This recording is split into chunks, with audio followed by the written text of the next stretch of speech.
আসসালামু আলাইকুম, hello everyone, কেমন আছো সবাই? আশা করছি সবাই ভালো আছো। আমিও আলহামদুলিল্লাহ অনেক ভালো আছি। এই ব্রাইডটার ছোট ছোট কিছু ক্লিপ আমি তোমাদের সাথে শেয়ার করেছিলাম সোশ্যাল মিডিয়াতে, তারপরে ইউটিউব অলসো। ওখানে তোমরা অনেকেই এই ব্রাইডটার ফুল মেকআপ টিউটোরিয়ালটা দেখতে চেয়েছো, তো সেই জন্য আমি আজকে তোমাদের সাথে এই ব্রাইডটার ফুল মেকআপ টিউটোরিয়ালটা শেয়ার করছি। তো ফার্স্টে আমি আমার ব্রাইডের স্কিন প্রিপেয়ার করে নিচ্ছিলাম। স্কিন প্রিপারেশন বলতে তোমরা তো কি বোঝায় সেটা জানোই ভালো করে, তারপরও বলে নিচ্ছি। স্কিন টাইপ অনুযায়ী ময়শ্চারাইজার এবং প্রাইমার অ্যাপ্লাই করা। তো আমি সেই অনুযায়ী ব্রাইডের ফেসে ময়শ্চারাইজার এবং প্রাইমার অ্যাপ্লাই করে নিয়েছি। ময়শ্চারাইজারের ক্ষেত্রে আমি নিভিয়া সফটটা ইউজ করেছি এবং প্রাইমার যেটা ছিল সেটা হচ্ছে W7-এর অল টাইপ স্কিন। ওটা সবার স্কিনে মোটামুটি যায়। এই অবধি আমার কোনো রিপোর্ট আসে নাই, দ্যাটস আমি এটাই সবার স্কিনে আপাতত ইউজ করতে পারছি। তারপরে কালার কারেকশন করে নিচ্ছিলাম, যে জায়গাগুলোতে ওর প্রবলেমেটিক এরিয়া ছিল, ওই জায়গাগুলোতে আমি একটু কালার কারেক্টর অ্যাপ্লাই করে নিয়েছি। তো এরপরে যেটা করেছি দেখো, আমি ধাপে ধাপে এক ধাপ করে ব্রাইডের স্কিনে ক্রায়োলনের ডার্মাটা ইউজ করে নিয়েছি। অ্যান্ড দেন একটা ফাউন্ডেশন ইউজ করেছি। ফাউন্ডেশনটা মোটামুটি রিজনেবলের মধ্যে তোমরা পেয়ে যাবা, সেটা হচ্ছে মিলানিয়ার একটা 2-in-1 ফাউন্ডেশন। এটা মোটামুটি একদম আমি হাই এন্ডের কাতারেই ধরতে পারি, কারণ এটা আমার কাছে মনে হয় অনেক ভালো কভারেজ দেয় যদি তোমরা সেটা প্রপারলি ইউজ করতে পারো আর কি, অ্যাপ্লাই করতে পারো। তো এরপর আমি তার স্কিনে আবারও কনসিলার রিঅ্যাপ্লাই করে নিচ্ছিলাম। এই জিনিসগুলো তোমরা জানো ভালো করে, অনেকেই জানো আবার অনেকেই জানো না, সেজন্য আমি ফুলটাই দেখাচ্ছি। কিছু কিছু ব্রাইডদের ক্ষেত্রে রিঅ্যাপ্লাই করা লাগে, আবার কিছু কিছু ব্রাইডদের ক্ষেত্রে রিঅ্যাপ্লাই করা লাগে না। সেটা স্কিন বুঝে বা পিগমেন্টেশনস বুঝে অ্যাপ্লাই করা লাগে। সেটা তোমরা আস্তে আস্তে করতে করতে হয়তো বা বুঝে যাবা, যারা বিগিনার্স আছো বা যারা নতুন শিখছো। তো এরপরে আমি ব্রাইডের আইব্রোজটা ড্র করে নিয়েছি। দেখো, আইব্রোজটা ড্রয়ের ক্ষেত্রে তোমরা একটু সচেতন থাকবে। আমি বিগিনার্সদের উদ্দেশ্যে বলছি, অনেকেই কিন্তু অনেক বেশি কালো করে ফেলো, অনেক বেশি ব্ল্যাক করে ফেলো, যেটা দরকার পড়ে না বা অনেকের স্কিনের সাথে যাচ্ছে না। তার তুলনায় অনেককেই দেখেছি যারা আইব্রোজটা একটু কালো করে ফেলো। তো ওই জায়গাটা তোমরা একটু খেয়াল রাখবে। দেন তোমরা আইব্রোজটা ড্র করবে এবং আইব্রোজটা অবশ্যই চেষ্টা করবে যে চোখের আইবলের থিওরি অনুযায়ী ধরে ধরে আইব্রোজটা ড্র করতে, তাহলে তোমাদের যেগুলো প্রবলেম থাকে সেগুলো সলভ হয়ে যাবে। এটার থিওরি তোমরা যদি জানতে চাও গুগল সার্চ করতে পারো, বা ইনশাল্লাহ আমি ফিউচারে একটা ডিটেইল ভিডিও দিবনে আইব্রোজটা কীভাবে প্রপার ওয়েতে ড্র করা যায়। তো এরপরে দেখো, আমি ক্রিম কন্ট্রোল এবং ক্রিম ব্লাশ ইউজ করে নিচ্ছি। যেহেতু এটা আমার লং লাস্টিং বেস দিতে হতো, তো সেই জন্য আমার ক্রিম কন্ট্রোল এবং ক্রিম ব্লাশগুলো অ্যাপ্লাই করতেই লাগবে। তো এই ব্রাইড আবার মাশাল্লাহ এত মিষ্টি, এত মিশে গিয়েছে অনেক।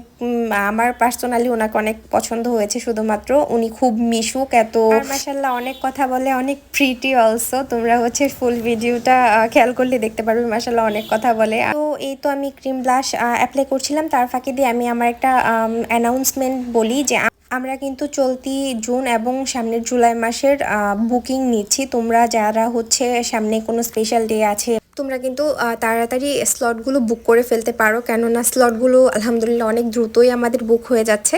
সো তোমরা যারা আমার ভিডিওগুলো ফেসবুক পেজ থেকে দেখো, তোমরা তারা ফেসবুক পেজে ইনবক্স করতে পারো, এবং যারা ইউটিউব থেকে দেখছো তাদের জন্য বলছি যে আমাদের Facebook page Tanzia's glamour hair and makeover salon একটা পেজ, ওই পেজে তোমরা ইনবক্স করতে পারো। আর হ্যাঁ, আমাদের লোকেশন যাত্রাবাড়ি, শনিরাখড়া, আনন্দবাজার, কোদারবাজারের মোড়। এইখানে এসে তোমরা আমাদের স্যালনের সাইনবোর্ড দেখতে পাবে। তো এই তো আমার ব্রাইডের আই লুক অলমোস্ট কমপ্লিট, এবং পাউডার সেটও করে নিয়েছি। আমি পাউডার সেটের ক্ষেত্রে সবাইকে বলি যে মেকআপের সবচেয়ে মেইন একটা জিনিস পাউডার সেটটা। এটার প্রবলেমের কারণেই বা এটার অসচেতনতার কারণেই মূলত আমাদের ক্রিজ লাইনগুলো বেশি শো করে, বা খুব আর্লি ক্রিজ লাইনগুলো পড়ে যায়।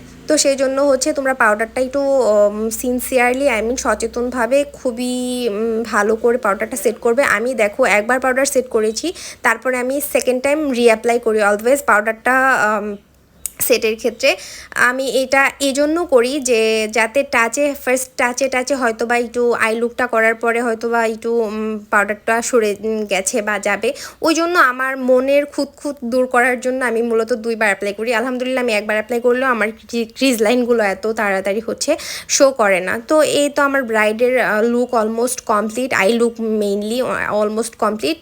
আইল্যাশ তারপরে লোয়ার ল্যাশ লাইনের কাজগুলো আমি করছিলাম। তো আমি এখন সেটিং স্প্রে দিয়ে মেকআপটা লক করে দেওয়ার পালা। তো এই তো সেটিং স্প্রেটা হাইলাইটার দেওয়ার আগেই অ্যাপ্লাই করি আমি। তো এখন মূলত হচ্ছে আমার ব্রাইডের মেইন লুকটা দেখবা যে ফুটে উঠছে, কারণ হাইলাইটার এবং লিপস্টিক দেওয়ার আগ পর্যন্ত আমার কাছে ব্রাইডগুলোকে লাইক বিধবা বিধবা লাগে, ওরকম টাইপ লাগে, লুকটা অত ফুটে না। তো এই তো আমার ব্রাইডের অলমোস্ট সবটা লুকই আলহামদুলিল্লাহ কমপ্লিট। আর ওর নাক এত মাসাল্লাহ খাড়া ছিল, আমি বলতেছিলাম যে তোমার নাকে আসলে আর কোনো হাইলাইটার দেওয়া লাগবে না, তোমার নাক মাসাল্লাহ এমনি অনেক হচ্ছে খাড়া। এই তো তারপর তার লিপস্টিক অ্যাপ্লাই করছিলাম অ্যান্ড তার ফাইনাল লুক আলহামদুলিল্লাহ রেডি। এই ব্রাইডকে আমি মোটামুটি একটু টাইম নিয়ে সাজিয়েছি, কারণ এর আগে পরে আমার কোনো কাজ ছিল না তখন। তো এরপর একে একে তার জুয়েলারিগুলো আমি পরাই দিচ্ছিলাম। সে তার মেকআপ নিয়ে আলহামদুলিল্লাহ অনেক বেশি স্যাটিসফাই ছিল। তার হাসি দেখলে বুঝতে পারবা তোমরা যে সে আলহামদুলিল্লাহ পুরো স্যাটিসফাই ছিল, 100% স্যাটিসফাই ছিল with her makeup and hair style টোটালটাই। তো এই তো ওর ফাইনাল লুক, সামনের থেকে ওকে মাশাল্লাহ এত কিউট লাগছিল, এত সুন্দর লাগছিল। ড্রেস এবং জুয়েলারিতে সবটা মিলিয়ে মনে হচ্ছিল যে তার জন্য এই জিনিসগুলো মেক করা হয়েছে। তো তোমাদের কাছে কার কাছে কেমন লাগছে আমার এই ব্রাইডটাকে তোমরা কমেন্ট করে জানিও আমাদেরকে। এবং যেখান থেকেই দেখে থাকো অবশ্যই আমার পেজ থেকে দেখে থাকলে আমার পেজকে ফলো করে দিও, আর ইউটিউব থেকে দেখে থাকলে অবশ্যই আমার চ্যানেলকে সাবস্ক্রাইব করে দিও। সেই অবধি সবাই ভালো থাকো, সুস্থ থাকো, আল্লাহ হাফিজ।